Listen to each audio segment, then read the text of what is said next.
Well, Russia's attack on Ukraine is headed westward towards cities that had not felt the impacts of war, that is until today. This has fears that Russia could escalate tactics further with the use of biological weapons.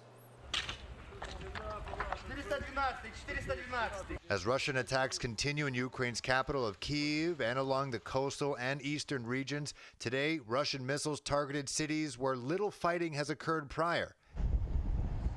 Dnipro, a central Ukrainian city of just under 1 million people, was hit earlier today. This is what remains of a shoe factory. The facility is right in the middle of a residential area. Several apartments have been badly damaged. So far, a factory guard and his dog are the only reported deaths thus far. Additionally, for the first time, western Ukrainian cities like Lutsk and Ivano-Frankivsk have been attacked. Both regions bookend Lviv, where millions of Ukrainian refugees are stationed as they attempt to cross into neighboring Poland. Meanwhile, at the United Nations headquarters in New York, Russia's envoy to the UN called an emergency meeting, saying their forces found proof that Ukraine is producing biological weapons. We discovered a truly shocking fact of emergency cleanup by the Kiev regime of the traces of a military biological program which is being implemented by Kiev with support by the United States Ministry of Defense.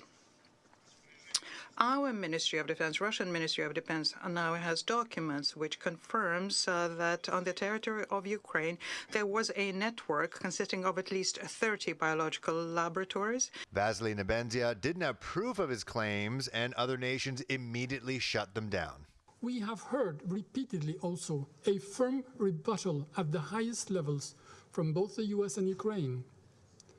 Therefore, Russia's allegations are, in our opinion, part of the information warfare, false, unsubstantiated, part of the usual propaganda and the disinformation coming from Russia, conspiracy theories not worth our time. The U.S. even referred to Secretary of State Antony Blinken's prediction of this exact Russian claim 1 month ago.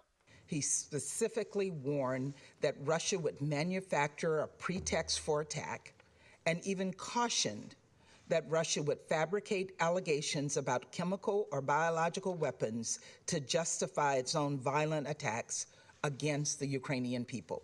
With chemical warfare by Russia a threat taken seriously by Western leaders, U.S. President Joe Biden was asked what the U.S. would do if Putin escalated his tactics. Your White House has said that Russia may use chemical weapons or create a false flag operation to use them. What evidence have you seen showing that?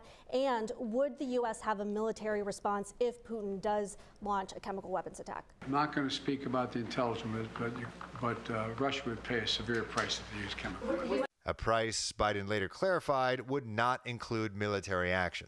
We're showing a strength and we'll never falter. But look, the idea that we're going to send in offensive equipment and have planes and tanks and trains going in with American pilots and American crews, just understand, and don't kid yourself, no matter what you all say, that's called World War III. President Biden also announced today that the U.S. will dramatically downgrade its trade status with Russia and ban imports of Russian seafood, alcohol, and diamonds.